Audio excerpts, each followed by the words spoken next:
Welcome back. ಕರ್ನಾಟಕದಲ್ಲಿ RSSನ control ಮಾಡೋಕ್ಕೆಲ್ಲ ಆಗಲ್ಲ. ಎಷ್ಟೇ ಟೀಕೆ ಮಾಡಿದ್ರೂ ಯಾರು ಸಂಘವನ್ನ ಬಿಟ್ಟು ಹೋಗಲ್ಲ. RSS ನಾಯಕರು ಕೂಡ ನಿಮ್ಮ ಟೀಕೆಗೆ ಯಾವ ಉತ್ತರನೂ ನೀಡಲ್ಲ ಅಂತ ರಾಜ್ಯ ಸರ್ಕಾರಕ್ಕೆ ಛಲವಾದಿ ನಾರಾಯಣ ಸ್ವಾಮಿ ಸವಾಲ್ ಹಾಕಿದ್ದಾರೆ. ನಾಳೆಯಿಂದ RSS ಟೀಕೆ ಬಿಡಿ, ಅಭಿವೃದ್ಧಿ ಬಗ್ಗೆ ಮಾತಾಡಿ ಅಂತ ರಾಜ್ಯ ಸರ್ಕಾರಕ್ಕೆ ಸವಾಲ್ ಹಾಕಿದ್ದಾರೆ ಛಲವಾದಿ ನಾರಾಯಣ ಸ್ವಾಮಿ. ಬಿಜೆಪಿ ಮೇಲ್ಮನೆ ವಿಪಕ್ಷ ನಾಯಕ ಛಲವಾದಿ ನಾರಾಯಣ ಸ್ವಾಮಿ ಸವಾಲ್ ಹಾಕಿದ್ದಾರೆ. ಯಾವ್ಯಾವ ಅಭಿವೃದ್ಧಿ ಮಾಡ್ತೀವಿ ಅಂತ ಘೋಷಣೆ ಮಾಡಿ, ಈ ಥರ ಸಂಘ ಸಂಸ್ಥೆಗಳಿಗೆ ಕಡಿವಾಣ ಹಾಕೋದು, RSS ವಿಚಾರ ಮಾತಾಡೋದು, ಇದಕ್ಕಿಂತ ಅಭಿವೃದ್ಧಿ ಕೆಲಸಗಳ ಏನು ಮಾಡಿದ್ರೆ ಅದನ್ನು ಮಾತಾಡಿ ಅಂತ ಆಗ್ರಹ ಪಡಿಸಿದ್ದಾರೆ.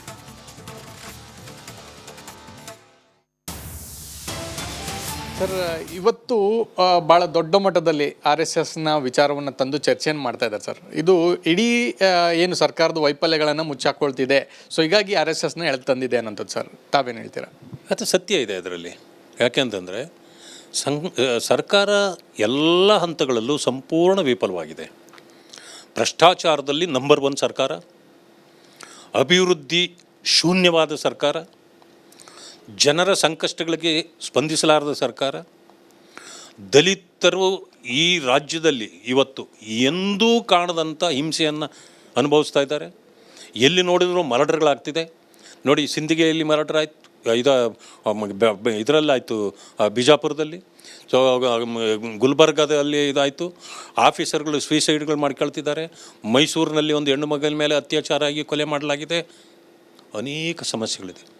ಈ ಅತಿವೃಷ್ಟಿ ಅನಾವೃಷ್ಟಿಯ ಕಾರಣದಿಂದ ಇವತ್ತು ಅತಿವೃಷ್ಟಿಗೂ ಹಣ ಇಲ್ಲ, ಅನಾವೃಷ್ಟಿಗೂ ಹಣ ಕೊಡಲಿಕ್ಕಿಲ್ಲ. ಅದಾದಮೇಲೆ ಎಲ್ಲ ರಸ್ತೆಗಳು ಗುಂಡಿಗಳು ಬಿದ್ದಿವೆ. ಗುಂಡಿಗಳು ಮುಚ್ಚಲಿಕ್ಕೆ ಇವ್ರ ಹತ್ರ ದುಡ್ಡಿಲ್ಲ. 750 ಕೋಟಿ ಬೆಂಗಳೂರಿಗೆ ಮೀಸಲಿಟ್ಟು ಕೊಟ್ಟಿದ್ದೇವೆ ಅಂದರು. 750 ಕೋಟಿ ಯಾರ ಜೋಬಿಗೆ ಹೋಗಿದೆ ಇದು ಗೊತ್ತಿಲ್ಲ. ಗುಂಡಿಗಳು ಮಾತ್ರ ಅಲ್ಲೇ ಇವೆ. ಈ ಸರ್ಕಾರದ ಸಚಿವರಾಗಲಿ ಸರ್ಕಾರ ಆಗಲಿ ಎಲ್ಲೂ ಬಂದು ಕೆಲಸ ಮಾಡ್ತಿಲ್ಲ. ಸರ್ಕಾರ ಎಲ್ಲಿದೆ, ಮಂತ್ರಿಗಳು ಎಲ್ಲಿದೆ ಅಂತ ಜನರು ಎಲ್ಲಿ ಹುಡುಕಬೇಕು ಅಂದರೆ, ಗುಂಡಿಗಳಲ್ಲಿ ನಿಂತಿರ್ತಕ್ಕಂಥ ನೀರಿನಲ್ಲಿ ಸರ್ಕಾರದ ಮುಖ ಮತ್ತು ಸಚಿವರ ಮುಖ ಕಾಣ್ತಾ ಇದೆ ಅಂತ ಜನ ಹೇಳಕ್ಕೆ ಪ್ರಾರಂಭ ಮಾಡಿದ್ದಾರೆ. ಇಂಥ ಪರಿಸ್ಥಿತಿ ಇರೋದರಿಂದ RSS ಅನ್ನೋ ಒಂದು ವಿಚಾರವನ್ನು ತಂದು ಎಲ್ಲಕ್ಕೂ ತೆರೆ ಎಳಿಬೋದು. ಯಾರೂ ಇದರ ಬಗ್ಗೆ ಚರ್ಚೆ ಮಾಡದೆ ಬರೀ RSSನ ಬಗ್ಗೆ ಚರ್ಚೆ ಮಾಡಬೇಕು ಅನ್ನೋ ಉದ್ದೇಶಕ್ಕೆ ತಂತ್ರ ಕುತಂತ್ರಗಳಿಂದ ಸರ್ಕಾರ ನಡೆಸಲಿಕ್ಕಾಗೋದಿಲ್ಲ. ಆದರೆ ಇವತ್ತು ನಾನು ಹೇಳ್ತೇನೆ, ಅವ್ರಿಗೆ ಒಂದು ಚಾಲೆಂಜ್ ತೊಗೊಳ್ತೇನೆ. ಬಿಡಿ ಸರ್, ನೀವು RSSನ್ನು ನಿಮ್ಮ ಜನ್ಮದಲ್ಲಿ ನೀವೇನು ಮಾಡೋಕ್ಕಾಗಲ್ಲ, ಅದು ಮಾಡ್ಕೊಳ್ಳಿ. ಅಷ್ಟು ಮಾಡೋಕ್ಕಾದ್ರೆ ನೀವು ಮಾಡ್ಕೊಳ್ಳಿ, ನನಗೇನು ಅಭ್ಯಂತರ ಇಲ್ಲ. ನೋಡೋಣ, ನೀವು ಎಷ್ಟೇ ಅಪಪ್ರಚಾರ ಮಾಡಿ, ಎಷ್ಟೇ ಅವರ ವಿರುದ್ಧ ನೀವು ಕೆಂಡ ಕಾರಿದ್ರೋ, RSSನ್ನು ಬೆಂಬಲಿಸತಕ್ಕಂಥ ಕೋಟ್ಯಾಂತರ ಸಂಖ್ಯೆ ಈ ದೇಶದಲ್ಲಿದೆ. ಅದು ಅವ್ರು ಮಾಡ್ಕೊಳ್ತಾನೆ ಇರ್ತಾರೆ, ನೀವು ಹೇಳ್ಕೊಳ್ತಾನೆ ಇರಿ. ಆದರೆ ನಿಮ್ಮ ಬುಡಕ್ಕೆ ಬೆಂಕಿ ಬಿದ್ದಿದೆ. ಅದಕ್ಕೆ ನೀವು ಈ ರೀತಿ ಎಲ್ಲ ಮಾತಾಡಲಿಕ್ಕೆ ಹೊರಟಿರ್ತಕ್ಕಂಥದ್ದು. ನಾನು ಇವತ್ತು ಚಾಲೆಂಜ್ ತಗೊಳ್ಳಿ, ಇದನ್ನೆಲ್ಲ ಬಿಟ್ಬಿಡಿ, ನೀವು ದಾರಿ ತಪ್ಪಿಸ್ತಕ್ಕಂಥ ಬಿಡಿ. ನಾಳೆಯಿಂದ ಗುಳಿ ತುಂಬ ಕೆಲಸ ಮಾಡ್ತೀರಾ, ರಸ್ತೆಗಳು ಚೆನ್ನಾಗಿ ಮಾಡಿಕೊಡ್ತೀರಾ. ಯಾವ ಇಂಡಸ್ಟ್ರಿಯಲಿಸ್ಟ್ಗಳು ಹೊರ ರಾಜ್ಯಕ್ಕೆ ಹೋಗದೇ ಇರತಕ್ಕಂಥ ತಡೆಯಲಿಕ್ಕೆ ನೀವೇನು ಕೆಲಸ ಮಾಡ್ತೀರಿ, ಸವಲತ್ತುಗಳನ್ನು ಕೊಡಲಿಕ್ಕೆ ಏನು ಮಾಡ್ತೀರಿ, ರೈತರಿಗೆ ನೀವು ಏನು ಹಣ ಕೊಡಬೇಕು ಅದನ್ನು ತಲುಪಿಸ್ತೀವಿ. ನಾವು ಇನ್ನು ಮುಂದೆ ಅಭಿವೃದ್ಧಿ ಕಾರ್ಯದಲ್ಲಿ ತೊಡಗ್ತೀವಿ ಅಂತ ಹೇಳಿ ನಿಮ್ಮ ಜೊತೆಯಲ್ಲಿ ನಾವು ಸಹಕಾರಿಗಳಾಗಿರ್ತೇವೆ. ಇದಿಷ್ಟು ವಿಪಕ್ಷ ನಾಯಕರಾದಂಥ ಛಲವಾದಿ ನಾರಾಯಣ ಸ್ವಾಮಿ ಅವರು ಮತ್ತು ಕ್ಯಾಮ್ ಪರ್ಸನ್ ಸದಾನಂದ್ ಜೊತೆ ಚಂದ್ರಶೇಖರ್, ರಿಪಬ್ಲಿಕ್ ಕನ್ನಡ, ಬೆಂಗಳೂರು. ಆಲ್ರೈಟ್, ಇನ್ನಷ್ಟು ಅಪ್ಡೇಟ್ ಪಡ್ಕೊಳ್ಳೋಣ. ನಮ್ಮ ಪ್ರತಿನಿಧಿ ಹನುಮಂತ್ ಲೈವ್ ಕನೆಕ್ಟ್ ಆಗಿದ್ದಾರೆ. ಹನುಮಂತ್, ಒಂದು ಕಡೆ ಛಲವಾದಿ ನಾರಾಯಣ ಸ್ವಾಮಿ ಅವರು ಹೇಳ್ತಾರೆ, ಈ RSS ಟೀಕೆ ಬಿಡಿ, ನಿಮ್ಮ ಅಭಿವೃದ್ಧಿ ಕೆಲಸ ಏನು ಮಾಡಿದರೆ ಅದ್ರ ಬಗ್ಗೆ ಮಾತಾಡಿ ಅಂತ ಸರ್ಕಾರಕ್ಕೆ ಸವಾಲು ಹಾಕಿದ್ರು. ಮತ್ತೊಂದು ಕಡೆ ಈಗ ಆ ಡ್ರಾಫ್ಟ್ ಎಲ್ಲಿವರೆಗೆ ಬಂತು, ಅದನ್ನು ಏನು ಟೇಬಲ್ ಮಾಡ್ತಾರಾ, ಅದನ್ನು ಕಾನೂನಾಗಿ ತರ್ತಾರಾ, ಏನು ನಡೆದಿದೆ ಸರ್ಕಾರದಲ್ಲಿ ಹನುಮಂತ್?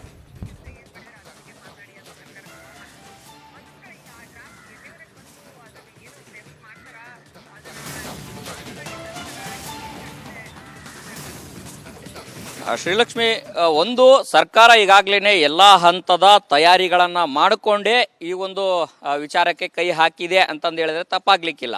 ಯಾಕೆ ಅಂತಂದು ಹೇಳಿದ್ರೆ, ಇಲ್ಲಿ ಸಚಿವ ಪ್ರಿಯಾಂಕ್ ಖರ್ಗೆ ಅವರು ಪತ್ರ ಬರೆದ ನಂತರದಲ್ಲಿ ಸರ್ಕಾರದ ಮುಖ್ಯ ಕಾರ್ಯದರ್ಶಿಯವರ ಜೊತೆಗೂ ಕೂಡ ಒಂದಷ್ಟು ಕಾನೂನಾತ್ಮಕ ಅಂಶಗಳ ಬಗ್ಗೆ ಚರ್ಚೆಗಳು ಕೂಡ ಆಗಿದೆ ಅನ್ನೋಂಥ ಮಾಹಿತಿ ಲಭ್ಯ ಆಗಿದೆ.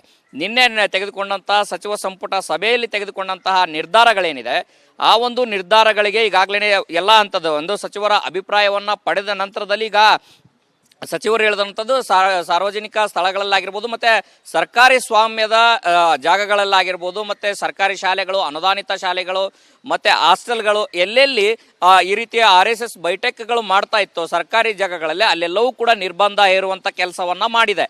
ಅದರ ಜೊತೆಗೆ ಅದನ್ನು ಓಪನ್ ಆಗು ಕೂಡ ಈಗಾಗಲೇ ಸರ್ಕಾರವು ಕೂಡ ಹೇಳಿದೆ. ಅದನ್ನ ಕಾಯ್ದೆ ಮೂಲಕ ಜಾರಿ ತರಲಿಕ್ಕೆ ಈಗಾಗಲೇ ಚಿಂತನೆಯನ್ನು ನಡೆಸಿರುವಂಥದ್ದು. ನಿನ್ನೆ ಡ್ರಾಫ್ಟ್ ಬಗ್ಗೆನೂ ಕೂಡ ಚರ್ಚೆ ಆಗಿದೆ. ಚರ್ಚೆ ಆದಂಥ ಸಂದರ್ಭದಲ್ಲಿ ಒಂದು ಅನುಮತಿ ಪಡೆಯುವಂಥದ್ದು ಬಹಳ ಕಡ್ಡಾಯ. ಅಲ್ಲಿಯ ಸ್ಥಳೀಯ ಅಧಿಕಾರಿಗಳು ಯಾರಿರ್ತಾರೆ ಮತ್ತೆ ಜಿಲ್ಲಾಧಿಕಾರಿಗಳಿಂದಾನು ಕೂಡ ಅನುಮತಿ ಪಡಬೇಕು ಅನ್ನೋಂಥ ಮಾಹಿತಿಗಳಿಂದ ಮಾಹಿತಿ ಲಭ್ಯ ಆಗಿರುವಂಥದ್ದು. ಆದರೆ ಇದು ಒಂದು ಕಾಯ್ದೆಯಾಗಿ ತರುವಂಥ ಸಂದರ್ಭದಲ್ಲಿ ಈಗಾಗಲೇ ಇಷ್ಟು ಕಳೆದ 3-4 ದಿನಗಳಿಂದ ಸಚಿವ ಪ್ರಿಯಾಂಕ್ ಖರ್ಗೆ ಅವರು ಹೇಳ್ತಾ ಇರುವಂತದ್ದು RSS ನ ಕಾರ್ಯಚಟುವಟಿಕೆ ಅಂತ. ಆದ್ರೆ ನಿನ್ನೆ ಸಚಿವ ಸಂಪುಟದಲ್ಲಿ ಚರ್ಚೆ ಆಗಿರುವಂತದ್ದು ಯಾವುದೇ ರೀತಿಯ ಖಾಸಗಿ ಕಾರ್ಯಕ್ರಮಗಳು ನಡೀಬಾರದು ಅಂತ. ಅಂದ್ರೆ ನೇರವಾಗಿ RSS ಹೆಸರು ಉಲ್ಲೇಖ ಮಾಡದೇನೆ ಕಡಿವಾಣ ಹಾಕುವಂತ ಕೆಲಸವನ್ನ ಸರ್ಕಾರ ಮಾಡಿದೆ. ಅದೇ ಸ್ವರೂಪದ ಕಾಯ್ದೆಯು ಕೂಡ 2013ರಲ್ಲಿ ಜಗದೀಶ್ ಶೆಟ್ಟರ್ ಅವರು ಯಾವ ರೀತಿಯ ಆದೇಶ ಮಾಡಿದ್ರು ಆ ಆದೇಶವನ್ನ ಮಾದರಿಯಾಗಿ ಇಟ್ಕೊಂಡು ಇದೀಗ ರಾಜ್ಯ ಸರ್ಕಾರವು ಕೂಡ RSS ಕಾರ್ಯಚಟುವಟಿಕೆಗಳಿಗೆ ಕಡಿವಾಣ ಹಾಕಲಿಕ್ಕೆ ಚಿಂತನೆಯನ್ನು ನಡೆಸ್ತಾ ಇದೆ. ಹಾಗಾಗಿನೇ ಕಾಯ್ದೆಯಲ್ಲಿ ಯಾರಿಂದ ಅನುಮತಿ ಪಡಿಬೇಕು, ಯಾವಾಗ ಅನುಮತಿ ಪಡಿಬೇಕು, ಎಷ್ಟು ದಿನಗಳಲ್ಲಿ ಅನುಮತಿ ಪಡಿಬೇಕು, ಮತ್ತೆ ಅನುಮತಿ ಕೊಡುವಂತದ್ದಾದ್ರೆ ಯಾವೆಲ್ಲ ಷರತ್ತುಗಳನ್ನ ವಿಧಿಸಲಾಗುತ್ತೆ ಅನ್ನೋಂಥ ಒಂದಷ್ಟು ಅಂಶಗಳು ಡ್ರಾಫ್ಟ್ ಅಲ್ಲಿ ಕಾಯ್ದೆಯಲ್ಲಿ ತರಲಿಕ್ಕೆ ಸರ್ಕಾರ ಚಿಂತನೆ ನಡೆಸಿದೆ. ಇನ್ನೊಂದು 2-3 ದಿನಗಳಲ್ಲೂ ಕೂಡ ಅಂಥದ್ದೊಂದು ಡ್ರಾಫ್ಟ್ಲಿಗೆ ಅಂದ್ರೆ ಕಾಯ್ದೆಯಲ್ಲಿ ಯಾವೆಲ್ಲ ಅಂಶಗಳು ಇರಬೇಕು ಅನ್ನೋಂಥ ಒಂದಷ್ಟು ಚರ್ಚೆಗಳು ಸರ್ಕಾರ ಮಾಡಲಿಕ್ಕೆ ಇದೆ. Shrilakshmi, right, thank you Hanumanthu ಡೀಟೇಲ್ಸ್ಗಾಗಿ. ಗುಣಾತ್ಮಕ ಅಂಶಗಳ ಬಗ್ಗೆ ಚರ್ಚೆಗಳು ಕೂಡ ಆಗಿದೆ ಅನ್ನೋಂಥ ಮಾಹಿತಿ ಲಭ್ಯ ಆಗಿದೆ. ನಿನ್ನೆ ತೆಗೆದುಕೊಂಡಂತಹ ಸಚಿವ ಸಂಪುಟ ಸಭೆಯಲ್ಲಿ ತೆಗೆದುಕೊಂಡಂತಹ ನಿರ್ಧಾರಗಳೇನಿದೆ ಆ ಒಂದು ನಿರ್ಧಾರಗಳಿಗೆ ಈಗಾಗಲೇ ಎಲ್ಲ ಹಂತದ ಒಂದು ಸಚಿವರ ಅಭಿಪ್ರಾಯವನ್ನ ಪಡೆದ ನಂತರದಲ್ಲಿ ಈಗ ಸಚಿವರು ಹೇಳಿದಂಥದ್ದು ಸಾರ್ವಜನಿಕ ಸ್ಥಳಗಳಲ್ಲಾಗಿರ್ಬೋದು ಮತ್ತೆ ಸರ್ಕಾರಿ ಸ್ವಾಮ್ಯದ ಜಾಗಗಳಲ್ಲಾಗಿರ್ಬೋದು ಮತ್ತೆ ಸರ್ಕಾರಿ ಶಾಲೆಗಳು, ಅನುದಾನಿತ ಶಾಲೆಗಳು ಮತ್ತೆ ಹಾಸ್ಟೆಲ್ಗಳು ಎಲ್ಲೆಲ್ಲಿ ಈ ರೀತಿಯ RSS ಬೈಠಕ್ಗಳು ಮಾಡ್ತಾ ಇತ್ತು ಸರ್ಕಾರಿ ಜಾಗಗಳಲ್ಲಿ ಅಲ್ಲೆಲ್ಲವೂ ಕೂಡ ನಿರ್ಬಂಧ ಹೇರುವಂತ ಕೆಲಸವನ್ನ ಮಾಡಿದೆ. ಅದರ ಜೊತೆಗೆ ಅದನ್ನು ಓಪನ್ ಆಗು ಕೂಡ ಈಗಾಗಲೇ ಸರ್ಕಾರವು ಕೂಡ ಹೇಳಿದೆ.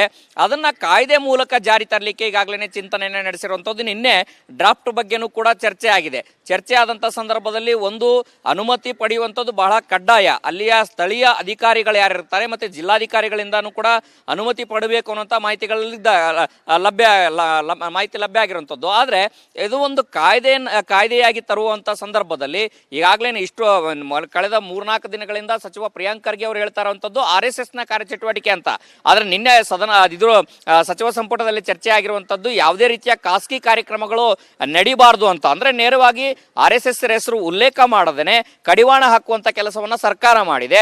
ಅದೇ ಸ್ವರೂಪದ ಕಾಯ್ದೆಯು ಕೂಡ 2013ರಲ್ಲಿ ಜಗದೀಶ್ ಶೆಟ್ಟರ್ ಅವರು ಯಾವ ರೀತಿಯ ಆದೇಶ ಮಾಡಿದ್ರು ಆ ಆದೇಶವನ್ನ ಮಾದರಿಯಾಗಿ ಇಟ್ಕೊಂಡು ಇದೀಗ ರಾಜ್ಯ ಸರ್ಕಾರವು ಕೂಡ RSS ಕಾರ್ಯಚಟುವಟಿಕೆಗಳಿಗೆ ಕಡಿವಾಣ ಹಾಕಲಿಕ್ಕೆ ಚಿಂತನೆಯನ್ನು ನಡೆಸ್ತಾ ಇದೆ.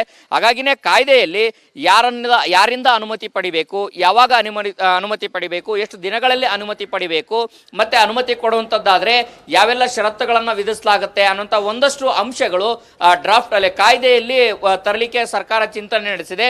ಇನ್ನೊಂದು 2-3 ದಿನಗಳಲ್ಲೂ ಕೂಡ ಅಂಥದ್ದೊಂದು ಡ್ರಾಫ್ಟ್ಲಿಗೆ ಅಂದ್ರೆ ಕಾಯ್ದೆಯಲ್ಲಿ ಯಾವೆಲ್ಲ ಅಂಶಗಳು ಇರಬೇಕು ಅನ್ನೋಂಥ ಒಂದಷ್ಟು ಚರ್ಚೆಗಳು ಸರ್ಕಾರ ಮಾಡಲಿಕ್ಕೆ ಇದೆ. Shrilakshmi, right, thank you Hanumanthu ಡೀಟೇಲ್ಸ್ಗಾಗಿ.